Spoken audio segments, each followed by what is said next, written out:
शक्तीची राजनीती आणि अस्तित्वाचा लढा. विचार करा, इराणचा संयम आणि इस्रायलची धडक. मित्रांनो, जग आज युद्धाच्या उंबरठ्यावर आहे. आपण बातम्या पाहतोय की इस्रायलनं इराणच्या टॉप लीडर्सला संपवलं. पण तुम्ही कधी विचार केला आहे का, इराणने लगेच पलटवार का केला नाही? ते घाबरले होते का रणनीती? नाही, ते घाबरले नव्हते, ते तयारी करत होते. जेव्हा शत्रू तुमच्यापेक्षा बलवान असतो तेव्हा रणांगणात उतरणं म्हणजे आत्महत्या असतं. इराणनं वेट आणि वॉचचं धोरण स्वीकारलं.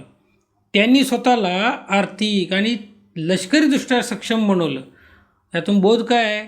संयम म्हणजे कमकुवतपणा नाही, तर ती मोठ्या हल्ल्याची पूर्वतयारी असते. लक्षात घ्या, जोपर्यंत तुम्ही समोरच्याला सडेतूड उत्तर देण्याच्या लायक होत नाही ना, तोपर्यंत शांत राहण्यातच तुमची बुद्धिमत्ता आहे, हे लक्षात घ्या. आपल्या आयुष्याकडे बघा, कारण कोणाशी भांडण झालं की आपण लगेच कॉलर पकडतो, शिवीगाळ करतो, कोर्ट कचेऱ्या करतो.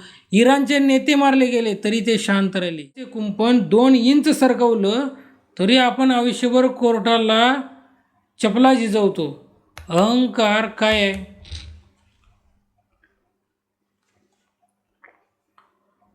अहंकाराचा बळी काय आहे?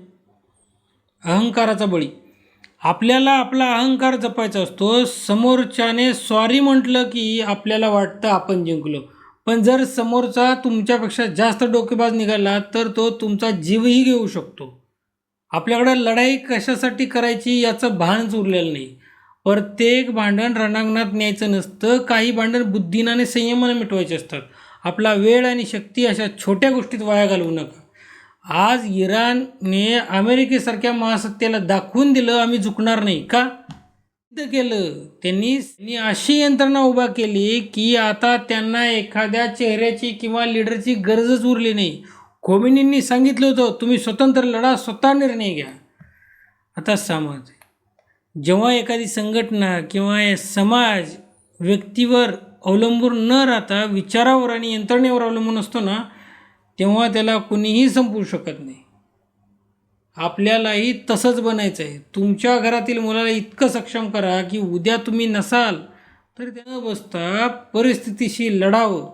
छत्रपती शिवाजी महाराजांनी मावळ्यांचा आदर्श काय माहिती आहे का? पण ताकद निर्माण करण्याच्या गोष्टी करतो, पण आपल्याकडं जिवंत उदाहरण आहे छत्रपती शिवाजी महाराज. महाराजांनी असे अनेक लोक निर्माण केले जे जातीच्या पलीकडे जाऊन स्वराज्य बघत होते.